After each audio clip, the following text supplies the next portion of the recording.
Welcome to Tuesday Talks with FEO. My name is Debbie Mann, and so excited that you are here with us today. Today, we have Kyle Sipkens within CERC, who is going to be doing our first episode of Supply and Demand on Tuesday Talks with FEO. Kyle is within CERC. He is a busker. He is the owner and principal of InCERC, and has been a really supportive member of FEO for a number of years now. So Kyle, thank you for doing this with us. I'm going to hand the floor over to you, and have fun, everyone.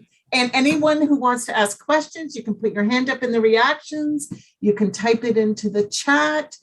We are recording to be able to post this later. And that's it, Kyle. My spiel is done. Over to you. Thank you, everyone.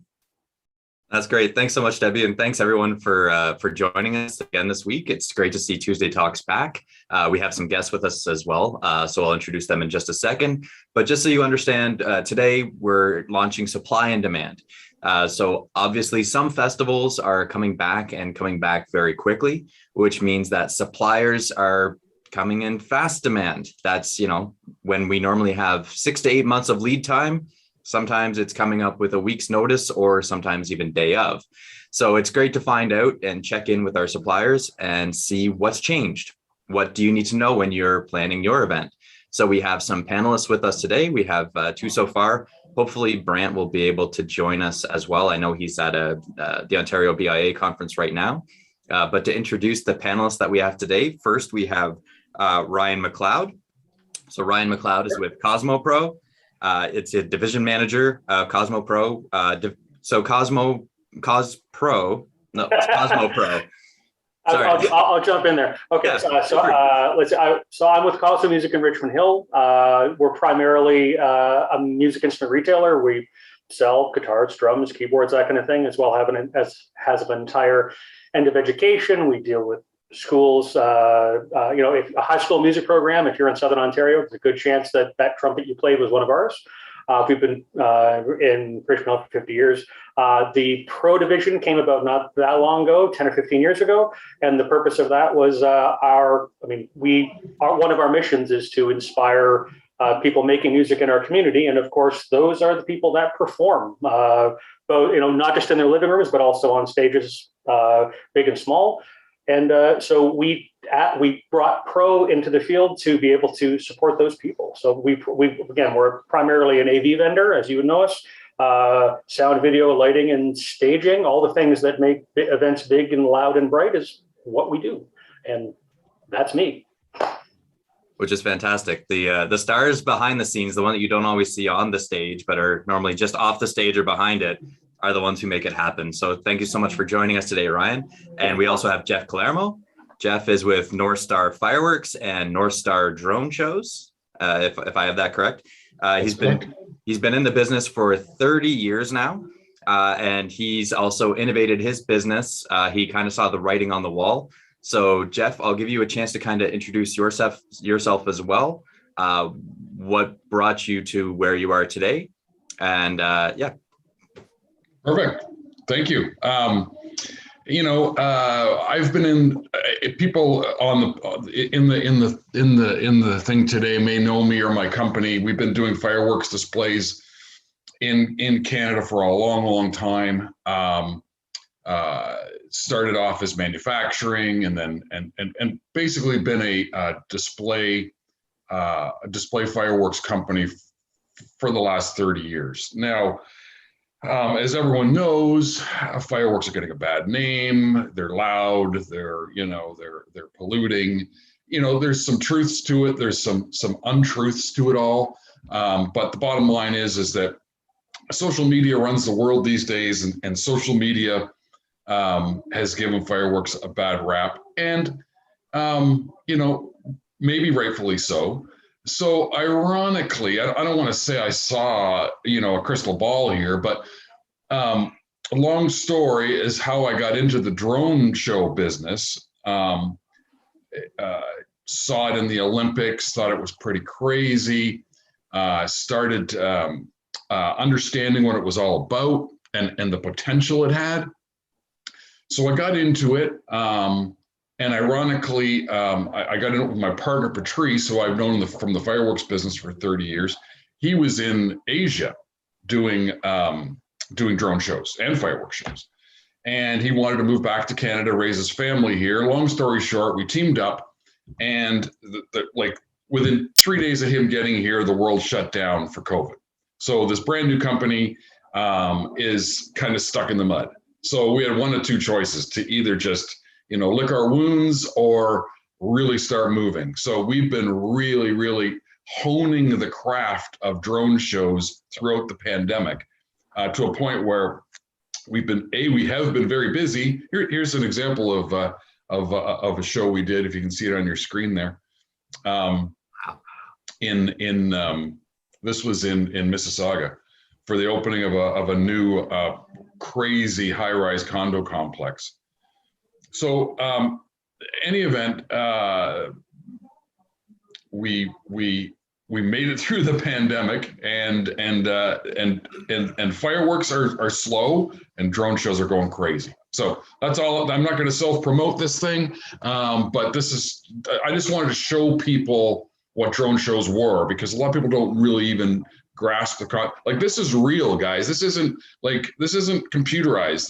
These are real drones flying in the sky. And this is another drone going through and filming them. So it's pretty cool. Which is incredible to see. I mean, I remember seeing it on the Olympics as well. And when you're watching the opening ceremonies or whatever, you're looking at it and you're just like, oh, CGI can do a lot. It's like, no, that's actually what you're seeing. It's real. Yeah, it's real. We're the only ones in Canada doing it right now. I know that's not going to last forever. We're one of a handful, even in the States. We've been down there quite a bit doing shows. So we're pretty excited. Which is great. So COVID kind of helped us in a roundabout kind of way, gave us time to figure things out and make our product perfect while we weren't too busy. So, which is great. That's kind of because we were kind of jumping into the next thing, which is kind of what happened when the pandemic hit. So it kind of allowed you a moment to pause and to kind of, rather than, I'm sure you're just kind of jumping from project to project and going, oh gosh, I really need time to actually focus on developing this new thing. You actually had a moment to kind of step back and be like, okay, let's see if we can make this work. Absolutely. If COVID had not have came, I would have had some shows that might not have been great. We have a test facility in Belleville where we've dropped a couple drones in testing. So now that's all over in the past, and luck has it that we've got it figured out, and we're ready to roll. It's probably better to drop a drone in a warehouse where you can find it. I was on a trip in Asia, and I saw someone's drone drop right in the middle of a body of water, and there was no finding that again. Well, exactly. We did it in a farmer's field, so we went out and got it and figured out what the problem was and moved on. Fantastic. And Brant Matthews, we're hoping will join us as well. Brant Matthews with Dispatch Talent. He has a booth right now at the BIA conference, so he may be having some trouble signing in. Hopefully he'll be able to join us at some point. But Ryan, I want to jump back to you now that we've kind of started to talk about what happened when the pandemic hit and what it did to your business. So can you kind of just talk about a little bit of that moment, like what your business was doing before and that moment when the pandemic hit? And absolutely. It hit for me in an interesting way too. So pre-pandemic, of course, there's a couple different ends of my business. Making events happen is part of it. The other side of it is installations anywhere that people gather, really. So as in sound, video, and lighting systems in houses of worship, is probably a good example, or in schools, that kind of thing as well. And we also do, of course, one of our great partners, of course, we're in Richmond Hill, is Richmond Hill. So we do a lot of work with them, especially at the Performing Arts Center, the Richmond Hill Center for the Performing Arts. We do a lot of work with them, and we provide, again, audio and backline services for touring artists. And it just so happened that the Bay City Rollers were in town the night the pandemic hit. So they were performing on the stage in Richmond Hill. One of my team, unfortunately, called in ill that night, and they needed a technician on site. So I went over and we were providing backline, so all the guitars, drums, that kind of thing. And quite literally, I put the guitar in the hands of their guitar player who went out and they did SAT-DURDAY night. They played their way through it and it was fantastic. When they finished their first set and walked off, during that first set, the airport closed, the NBA shut down, the NFL shut down. All those reports were coming out that night. So between 8 and 8:45, the world changed. He walked off, handed me back the guitar, and I held my phone up to him and I said, this is interesting. And he kind of looked over and said, we're from Scotland. How do we get home? And we're like, oh, okay, that's interesting. And within a couple of days after that, of course, everything shut down. In our case, that of course was in March. And typically in the event business, everybody knows, that first quarter is typically pretty slow as we head towards the warmer months when things really start to ramp up. So we were in preparation mode. We had just made some large investments with some of our equipment partners to be able to prepare for the coming season. We've taken some big leaps forward, and then everything changed. And things got fun. So again, we shifted towards sales, of course, because that's one of our ends. So lucky for us, a lot of people want to learn how to play guitar when they were locked at home. So we did a lot of that, and we shipped out a lot of instruments, which is great. And a lot of those installation clients said, you know what, we're going to use the downtime to improve our space because we know we're coming back. It's just a matter of when. So lucky for us, a lot of our clients are very forward thinking. And then things, once we got through that first little phase, then people started to plan streaming events. So artists would be able to go into a theater or space and perform only for a live stream. But in many cases, a lot of what we did, not quite at the same scale, but a lot of what we did still applied, which of course kept us going when it was very quiet. And I'm really happy that we still have a great relationship with all of those major clients from way back. Because heading forward, that's really what's going to drive things ahead. We're still talking, we're still making events happen, just differently. Yeah, the virtual show really took a leap forward, didn't it? I mean, everybody was trying to find some way to entertain people. And let's face it, virtually it has its huge limitations. We filmed a bunch of stuff and put packages together for cities and towns and companies to put on their YouTube channel or their websites and stuff like that. It worked. It did what it needed to do. It certainly wasn't anywhere close to the real thing, but not at all. But relatively early on, getting back to make events happen safely, of course, was the most important thing. And early on, as COVID was changing, the rules around it were changing. It was difficult to navigate, difficult for everybody. But again, my hat's off to the guys in Richmond Hill. They took a very safe approach, and they kind of went, you know what, we want to do drive-in events when we're allowed to do them, when those come back. But we want to make sure that it's very safe. We're going to keep the event short and want people to stay on their cars. We're going to go the FM broadcast route. So effectively, the event still happened, the concert still happened outside on a mobile stage, but only with FM broadcast. An interesting supply chain thing on my end is, if anybody's ever tried to buy an FM broadcast transmitter, the last people that needed an FM transmitter in Canada was the last guy that set up a radio station, which is a little much for what we need, or the last time they built a drive-in movie theater. They've been closing for years. So it's kind of like trying to buy a typewriter. It was a little bit of an experience trying to get our hands on them. Once we navigated that was great. And again, my hat's off to the guys in Richmond Hill, because they set forward, we want everybody to stay in their car, but still get entertained. It kept the entertainers working, which was great. Many of them, it was their first time back in quite a while that they had a chance to actually perform. And it was fun. That was the best part. Everybody was so happy to be back doing what they're doing. Not nearly the same, because you couldn't hear any applause. Everybody honked their horn. It was a different experience, but everybody got through it together. And I think that's going to stay a part of the events heading forward. There's going to be people, as we are allowed to gather, that may not be able to be comfortable being in a crowd, but they may be able to still enjoy it from close by, or of course, stream the event as well. Those are all options as we head forward. As long as people can entertain and gather in some fashion, we can do it safely. I think we've got a strong road ahead.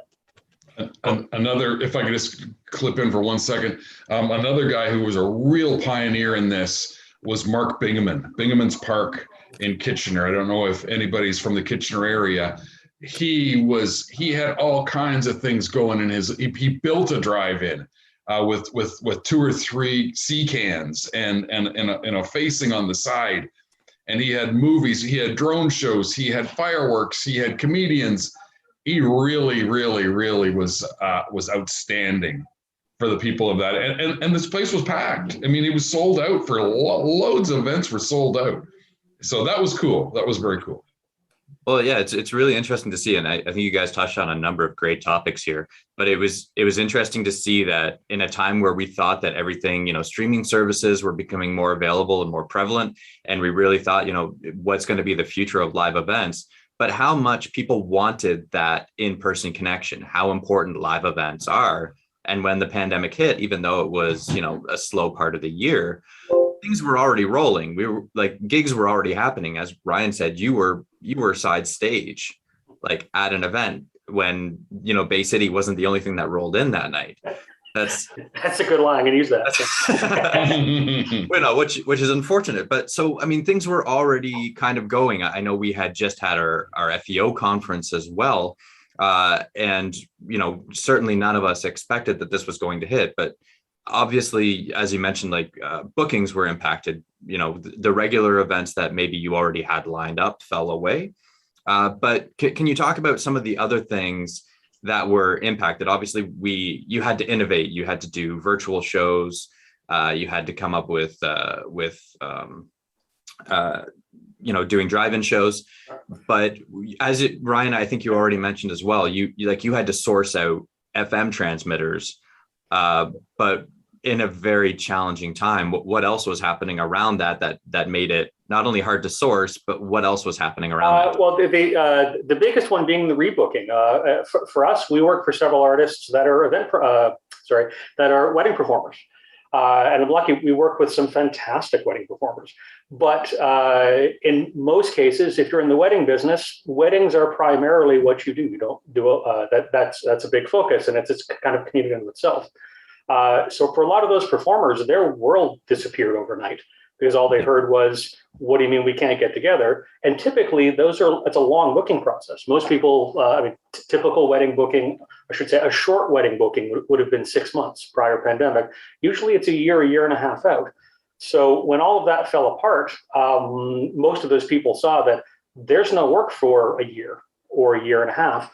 That again was huge. That was probably this biggest single slam in a lot of faces.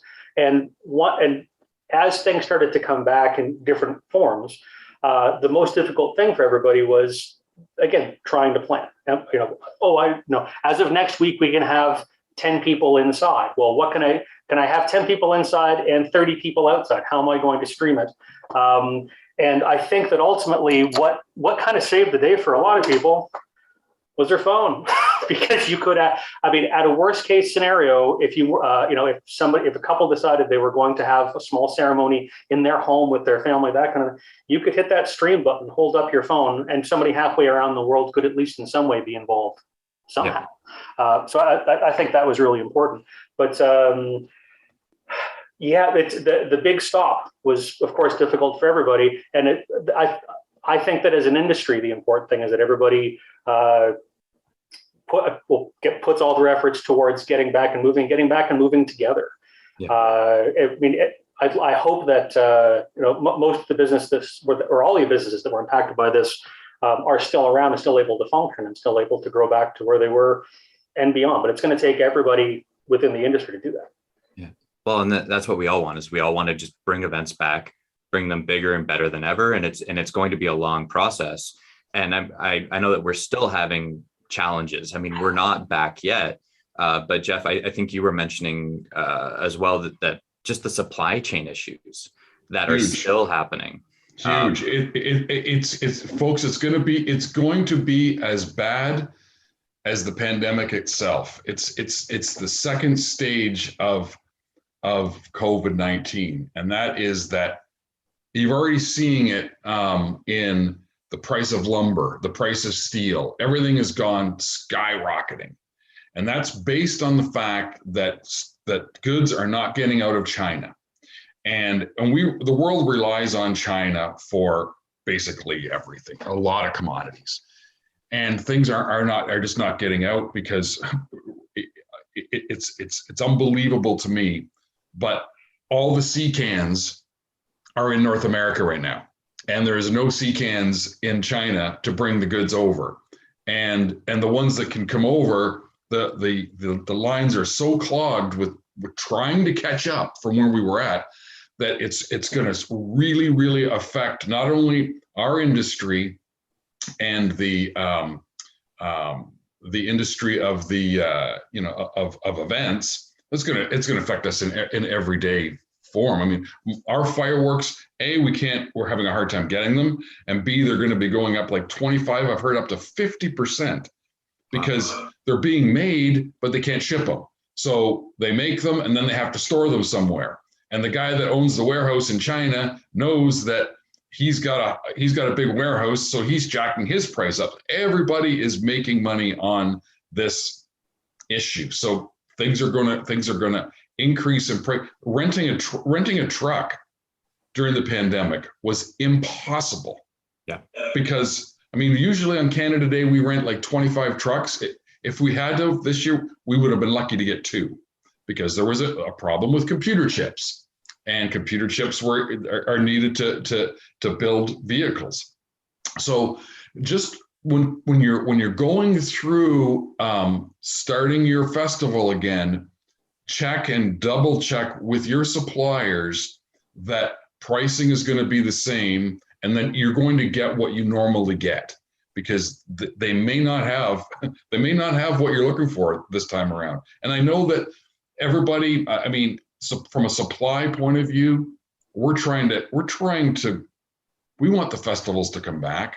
We're maybe going to take a little punch on the price and maybe not make as much, but we have to work with the festivals if we expect the festivals to come back. Yeah. And that's our feeling as a company anyway.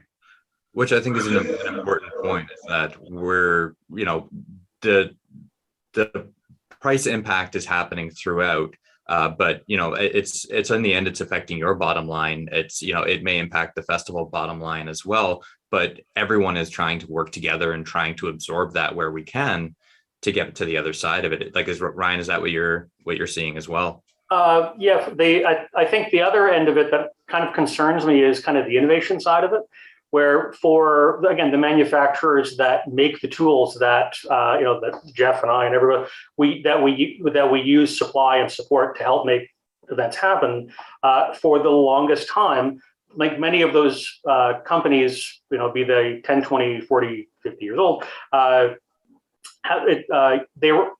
you've always been relatively able to see into the future, like everybody that plans events. You plan something a year in advance. Their cycles that they plan for products are 2, 3, 5, 10 years, and there's always an innovation in behind that. When the pandemic hit and across the planet, of course, different parts of the world were sent home to work at different times if they were able to, or manufacturing was shut down. Along with that, the first thing that typically gets chopped off that isn't necessary is future R&D. So there's a lot of research and development that likely got paused or didn't happen that would have led to a bunch of new innovative things that we'd be able to do to make things look better, sound better, feel better, whatever the case may be. I'm sure that like the drones, of course, while they've been around for a while, I'm sure that they were able to punch some of that up quickly to make things happen. But they probably could have been much cooler or had some other new feature things put into them had we not had a pandemic that affected everybody in the world. Stalled us all, didn't it? Yeah, so I think there's going to be a gap, and it may be a timely gap as festivals and events are able to come back, but in a smaller form with reduced budgets, of course, that kind of thing. That may be a good thing in some ways, because there's no money to drive that innovation, but we're going to have to eventually get back to it at some point. And really, the end user is the one that ends up paying a little bit of that bill.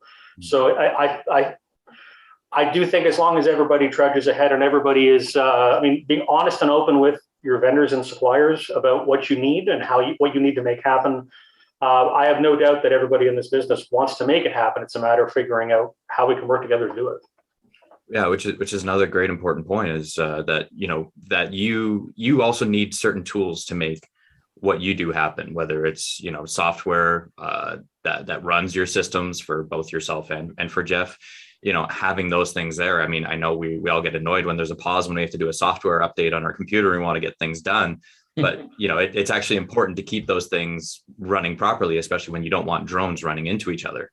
A funny aside, something I don't know how deeply I should share, but what the hey. A good example for us, again, from the musical instrument side of things is pianos and keyboards. I mean, of course, a lot of kids want to have a keyboard or piano under the tree, for Christmas, as a good example.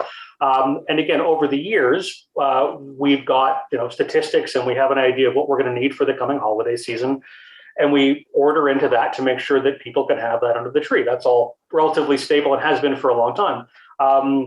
In many cases, we're finding out now that if we didn't have orders placed for some of those products in April, we're not going to see them until 2022. Yeah. So, and I mean, that's one example, but like there's I know several keyboard manufacturers, it's not even the keyboard itself. It's some of the parts that they require from one vendor who was not able to make it at whichever point in time. And that has a cascading effect. I think it's going to end up being a couple of years until that stabilizes. And hopefully when it stabilizes, it can stay stable. And I also think that just-in-time manufacturing has been a big thing for years. I think that there's going to be a pullback from that. And the unfortunate side effect of not being just in time is it does drive up consumer pricing to a degree to compensate. So, well, the big companies will stockpile their parts, and the small companies won't be able to buy on an as-needed basis or just-in-time basis. It's going to be. You're right. It's going to take a long time. It's going to take a long time to straighten this out. And buying power is going to make a big influence, obviously. Mm-hmm. It's and I just want to remind everyone as well, if you have any questions as we're going along or anything that pops up for you, please feel free to put it in the chat. We'll be happy to, we will do questions at the end, but Debbie had a question of what is a CCAN? And Carrie, thanks for sharing that as well. It is a shipping container, very important for getting things across. And this supply chain is a thing that we're seeing across the board. Like if anybody wanted to order a bicycle during the pandemic, they quickly found out, good luck, it might be a year or two before you can get one if you don't already have one, or that bicycle repair was backed up for months. It's going to be a big challenge going forward. But I want to circle back to, we started to talk about, what the impact is going to be on what it is that you're able to do. How ready are either of you if a client comes up and says, okay, easing restrictions have just been eased. We're now able to have people and we want to try to put something together for next week or for later this month.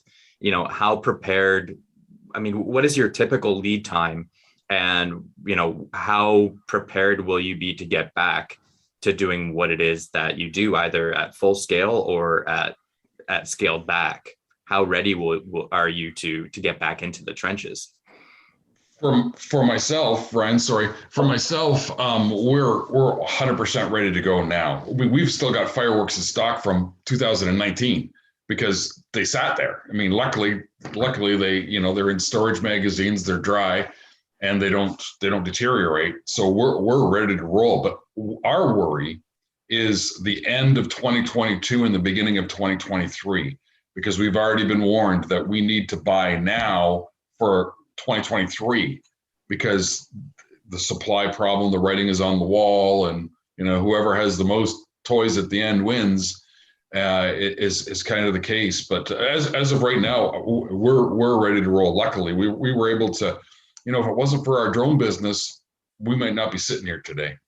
Right. I don't know about other people in the industry, but I know it's been hard. Fireworks and the music industry, it's been seriously affected. And a lot. I don't know if all the small guys will be back or not, but other ones will start, I suppose. But for us, we're ready. Ryan, you guys? Again, very ready. In some ways, it was interesting. Right before things hit, so in the fall of 2019, we made some big financial investments to be able to have tools at the ready as we saw growth happening. The good news, so the bad news was that I signed off on the invoices right before everything came crashing down. so of course I got a couple leering looks from the people in finance. But the good news was that those were all it's all long-term planning, which was actually a little bit of a different approach for us than we had done kind of the decade previous. We had always planned on the tools that we bought to make things happen, typically ran a 3 to 5 year life cycle, which was fine. But what we did after doing a little bit of investigation was, in some ways, higher grade tools. You pay twice as much and it lasts twice as long. But the end cost is the same, and most importantly, the cost, the final end cost to the user is the same, but they end up with a much higher product, or a much higher quality product. So we had made those investments right beforehand, and while of course it was hard in the beginning stages to look over at all that nice new fancy gear that we just unpacked that we're not going to use for a while, the good news is that it didn't have to pay itself off in 6 months or we were out of business. It's got a 15 and a 20-year plan. So I think the long-term plan part of that actually paid off. And we're ready. In our case, July and August was a little bit crazy. Things kicked off for us in a big way this past Canada Day. We worked with lots of municipalities around us, again, with a lot of FM and a lot of live, and that was great. Working through July and August, a lot of people, especially on the wedding end of things, a lot of people wanted to get things solid before the school year started, before September. So where we were, we would typically see, events on a Friday and a Saturday. We had people getting married Wednesday, Thursday, Friday, Saturday, Sunday, Monday, repeatedly. It was happening a lot and in multiple spaces. So we're happy that happened when it did, but we're very much ready. And again, where notice used to be, 3 or 6 months was short. In some cases, we're lucky if we get 3 weeks now. But if somebody calls for something in 3 weeks, we're there. Yeah, and I had that as well. In one interesting case, I had an event that started at 9:30 one morning, and they called me at 10:30 saying, "How soon can you get here?" It was it's kind of a unique case, but it's interesting to see that with your business. As you mentioned, it wasn't just what you were doing, but how you actually planned your business, that you how you financed your purchases, and that strategic financial planning was as important for the longevity of your business to see to the other side of it, which is really nice to see. And I see that Brant has joined us as well. It's great to see you here, Brant. Thanks so much. He's coming live from the BIA conference. Yes. Sorry about being late, guys. I lost track with a client. I'm live here. I'm doing a virtual thing here on this computer, and I lost track of time. But I'm so happy to be able to join you guys and talk about supply on demand. That's great, and thanks so much for joining us. We're so glad that you're able to be here. I kind of feel like a news reporter right now, talking to someone in the field. Yes, we're on the field. This is the first conference happening at the Hamilton Convention Center. So since the pandemic, so it's kind of cool to be in here.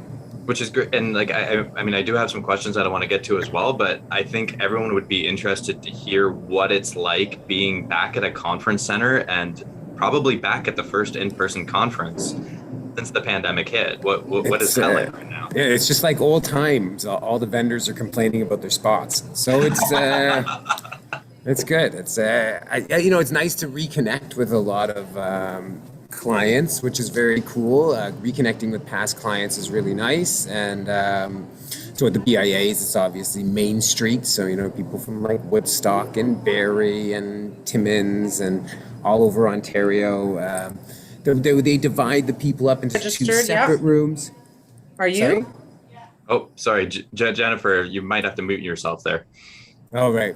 Cool. So, but it's really good to be in that environment. The coffee, they're like looking for cookies and all that great stuff that we do that you just can't do on Zoom is really nice to have back in person. Although I'm taking a break from that to do this. So, there we go.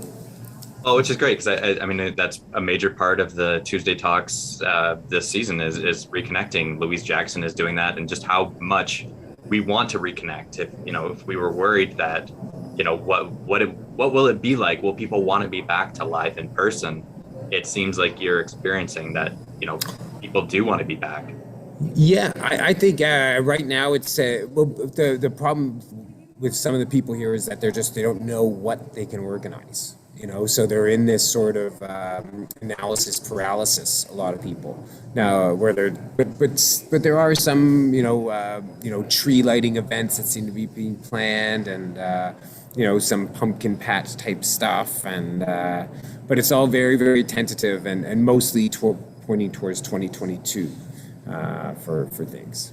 Well, it's great. And I want to get back to Ryan and Jeff in just a second. But since we didn't have a chance to talk about it with you, I want to get your take, because you've had an interesting opportunity as well, because you can work in the US and Canada. So you've kind of seen a little bit into the crystal ball of what it looks like without restrictions, what that might look like post-pandemic. So if you can give us kind of an idea of like what happened when the pandemic hit and what your business was doing through that, and then what it's looked like to be on the other side. Well, okay, when the pandemic hit, I made a playlist on my phone, January 2020, best year ever, because it was going to be that so great, and but we lost, everything, and then definitely pivoted towards virtual, which is what we did a lot of for municipal stuff. We happen to have a training center that became a streaming studio and a recording studio. And then the whole reverse parade movement started coming up, and we did a lot of that. And then that got shut down, and I personally have a U.S. work visa, so I just focused on, I performed at the Florida State Fair and the Wisconsin State Fair, Erie County Fair outside of Buffalo, a lot of these in Virginia Beach. And so I did a lot of events, outdoor events, and they were great. I mean, nobody was like scared. The people that wanted to wear masks wore masks, the people that didn't, and depended on the area, and it just was very nice and open and fantastic, really. So we were the same way. Yeah. We were in the States for quite a few jobs. Got to go where the work was, and it was a whole different outlook, wasn't it, on the thing when you got down there, especially in the latter stages. And I just hope that sort of comes to our outdoor events in winter. And I think if we bring that sort of, chutzpah to be doing outdoor events in winter with like a lot of, I think that'll just cascade us into a great summer. And hopefully things just keep steamrolling after that. Yeah, well, I imagine that the winter is going to kind of be our training ground. It's going to be where we figure things out, figure how we can do things effectively for when things do get larger, especially now that, we've just had restrictions ease in Ontario. So, I want to jump back to Ryan and ask, how have you had to prepare for coming back to doing live in-person stuff? Like, how have you had to train, or what precautions have you had to put in place, if any, for your part of the industry? Let's see. Nothing different than anybody else, really. We took a stance early on that the health and safety of our staff was by far the most important. So let's see. There were a few.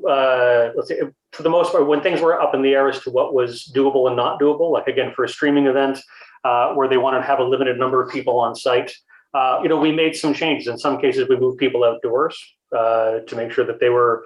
We had the team outside under an open tent rather than inside the back area of the theater. It was probably one good example to make sure that they could do their job safely, keep distances in play, that kind of thing. But really, other than listening to what our clients need and adapting to anything that was required, no major changes. Nothing that I think any reasonable person would be doing already. And Jeff, how about you? Yeah, the same with us. I mean, we did a lot of in our drone for the drone company. We did a lot of TV commercials and promotional things where there was no audience, so we were able to work in that capacity. But in every case, we had to develop a check-in station. People had to come through and register. We had to give everybody a mask.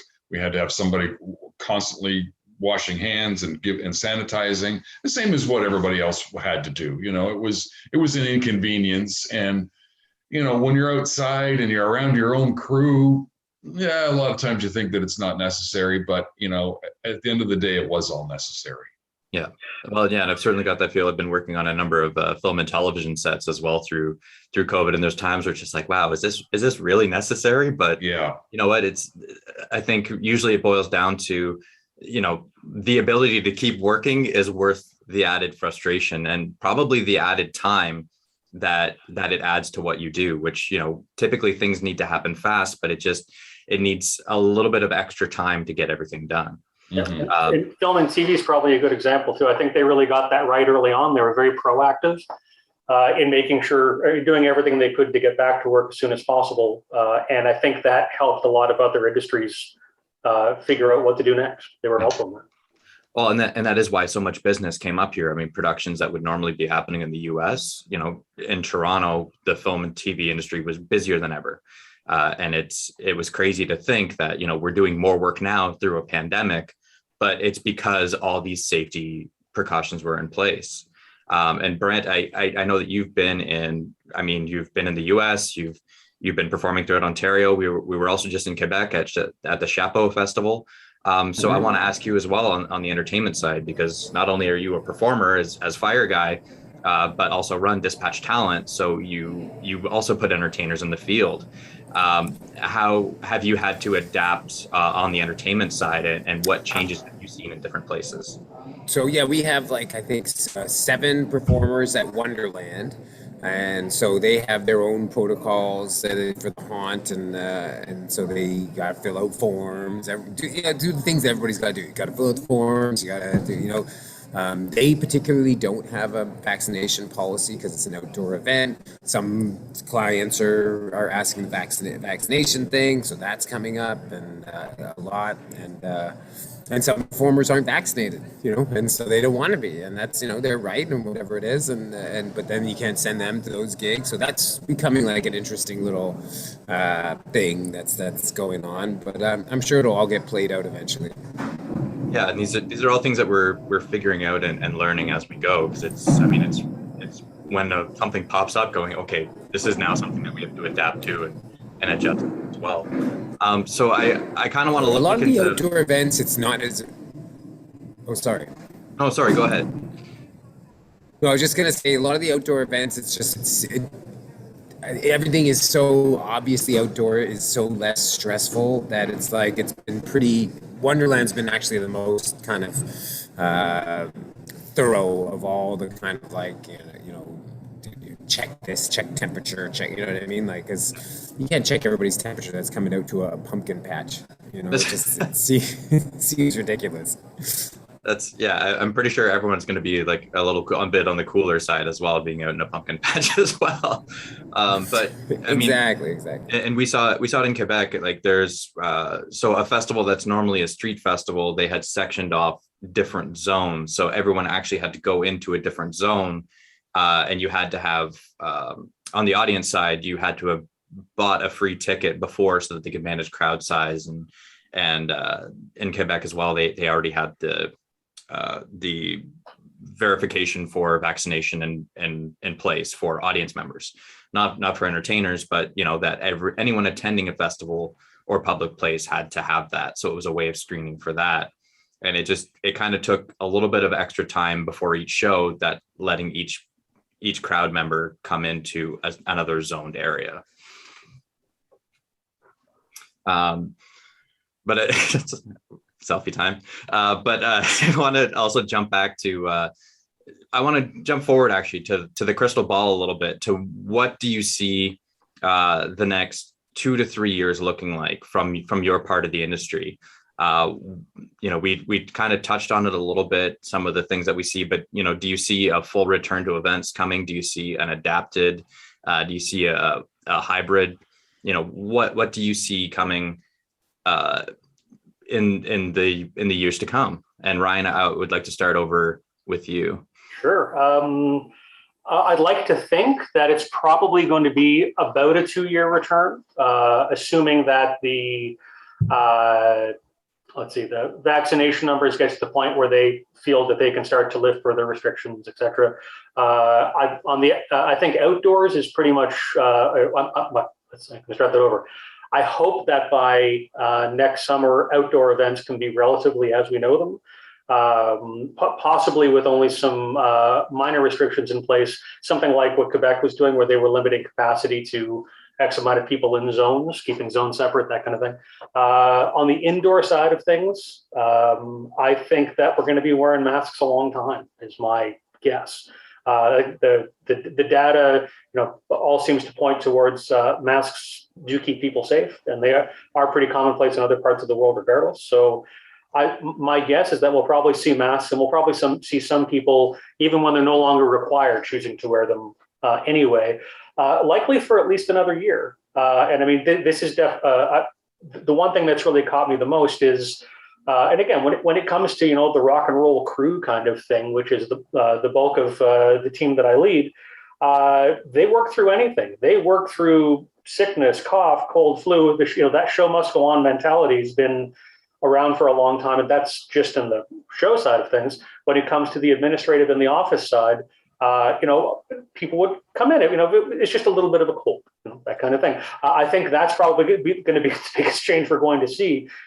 People are going to recognize when they should stay away from others, just for some general level goodness and protection. With any luck, but unfortunately, when the common cold comes back to us, I think it's going to come back with a vengeance. So I think everybody's going to have to be careful of that. But yeah. My hope is that it's probably 2 years until we're done, and it won't likely look exactly the same, but I think it's going to be similar enough, or everybody will be able to adapt enough that that's going to be the usual heading forward. Right. And Jeff, how about you? I agree. I agree with Ryan. I think 2022 will be a good season, in that there will be lots of events, not all of them. And I think that the events will be smaller because I think everybody's going to have slash budgets, just because unless we all can get on our soapboxes and yell and scream for more funding, I think there's going to be less budgets. And another thing that I see happening is because of COVID, the world is listening to the scientists a little bit more. Like, you know what? COVID was real. It is real. They were telling us it was real. Now, I think the next thing that everybody's going to navigate towards is the green initiative. I think you're going to see, because we're listening to the scientists more, I think you're going to see the green initiative really front and foremost in not just events, but in our world as in everything. Where I don't know from an event point of view what they're going to be. Well, for me, I mean, they're going away from fireworks because they're polluting and they're loud and they're different kinds of ungreen things.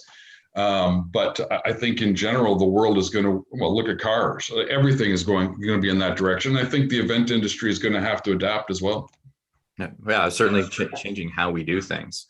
On the environmental front, I do remember pre-pandemic there was a big media push towards reusable or single-use plastics, like the plastic straw. The straw was the biggest thing, and everybody was concerned about what the straws were doing. So we went from an individually wrapped plastic straw to paper straws in a bundle that you grabbed.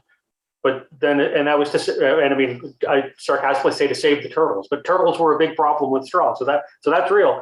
But of course, once the pandemic hit, everybody wanted an individually wrapped plastic straw. So I think a lot of that, we took a big step back there. So I think, for the sake of humanity, we should probably try to take a few steps forward once everybody feels safe to do so. Yeah. And Brant, how about you? Ooh, 2 years time. Yeah, I think there's going to be some ups and downs for sure. I think I don't know. Hopefully, it's just not worse than when we got canceled at Christmas last year, because so many people planned so much stuff just for that January, February. We had ski hills. So like a major planning leading to shutdown. I hope that doesn't happen. I hope the vision of like what Jeff and Ryan were saying, of like multiple smaller events that slowly scale up would be wonderful, rather than big events that are getting planned and then getting shut down, because that's just disheartening when that happens like twice. So preventing that would be great. Yeah, and I think as Ryan mentioned, that's actually helpful to suppliers as well, because it actually means that you're able to kind of span out your revenue over several days rather than everything happening on a weekend. It's actually helpful that you're working more days a week, and maybe in unexpected times.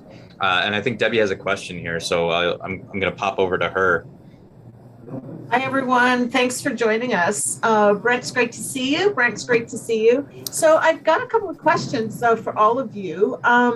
Brent, how are you finding the, I know you mentioned this a bit, but is everybody happy to be there? Is there a little bit of anxiety around being at a convention?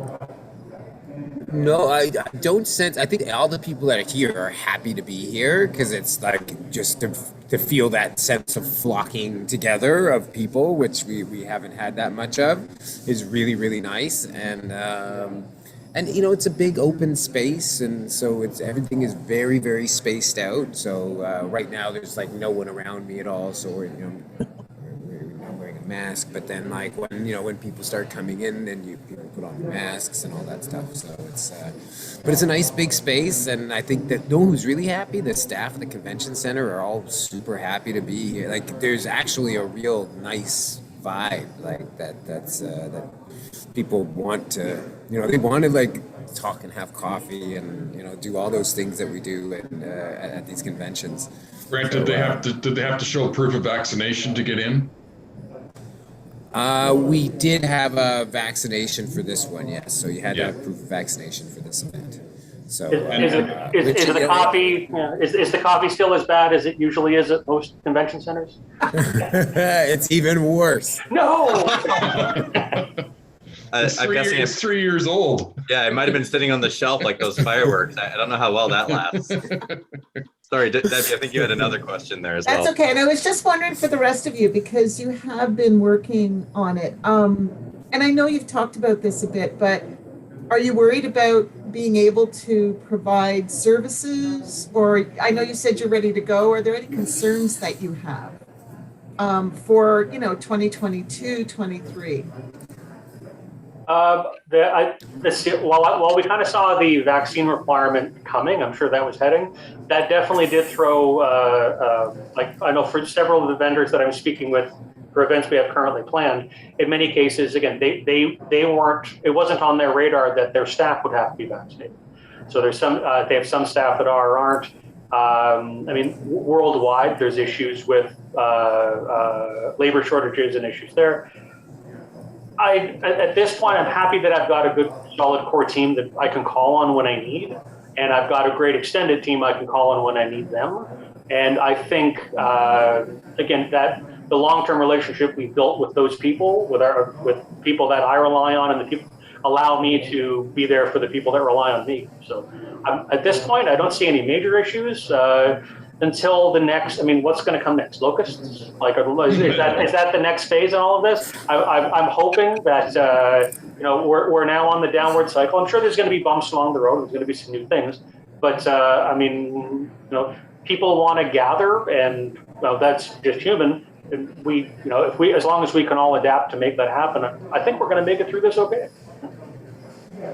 Well, I see a lot of nodding through the windows, and I see Carrie King, who's actually going to be the guest next week, is on the call. Wave and say hi. But I think you mentioned something really important there as well. And part of the reason for this is the relationships. There's the relationships that you've built with your clients and festival partners over the years. How important is that to continue and to nurture during this time, because we've all been struggling. Like how important is that relationship to your business? To me, it's the only thing. Ultimately, it's the only thing that's going to keep everything going. Business is based on partnerships and the trust you have with those people. That's what it comes down to. Boy, 20 years or 30 years of of being in business and doing the right thing certainly pays off in times like this, because you know who your friends are. And if you treated everybody right, then you've got lots of friends and you're going to get through this. If you've had a rough 30 years or 20 years, then you know what? This is when you pay back. So. And I think Brant's nodding there as well. I couldn't agree more with that. I mean, just this really conference that I'm at now isn't about hustling for new clients. It's really like seeing like past clients and like, hey, how you do? Like, just found out one person died and came back, like Virginia from, actually Kyle might know her, from Woodstock, PA. Yeah. And oh my gosh, really great person. She died and came back. She came back to life. She actually had then, like, she's just growing her hairline, so you find out about things like that. And like Jeff said, it's like, it's a matter of, if she didn't like me, if I was just a client that, tried to suck as much blood out of her, she wouldn't have came over and talked to me about her experience that was obviously life altering, and sobering. So I mean, if you see, it's great.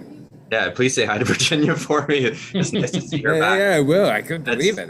And we have about 5 minutes left, so I want to open up to anyone else who has any questions. So please feel free to raise your hand if you have one. But a thing I do want to mention is, one of the biggest things that I've missed through the pandemic and not coming to the festivals that we normally do is it's kind of like a family reunion every year. Like, it's really about seeing those people, not just there to do the work, but seeing everyone every year. It brightens my day when I see the face for the first time, and it's just like, oh my gosh, it's so great to see you. Like, it's nice to reconnect.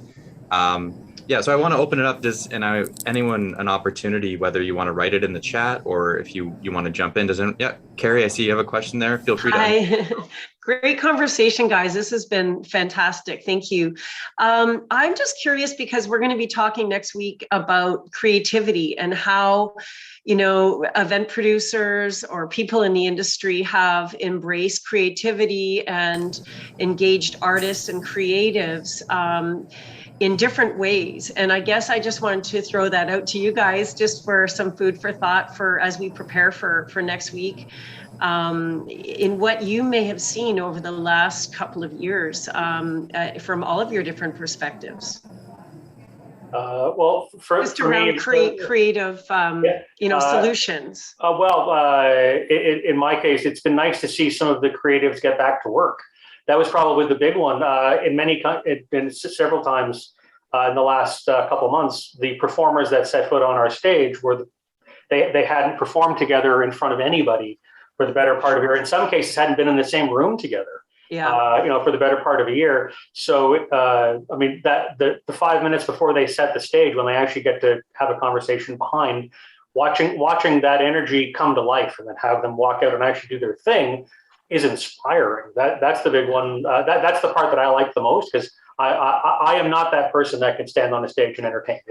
There's a reason I am behind the curtain. But at the same time, I would when it comes to creativity. I think Jeff wins that award when you have drones in the sky. You can do anything you want. The sky just became your canvas for whatever you'd like to do. Mm-hmm.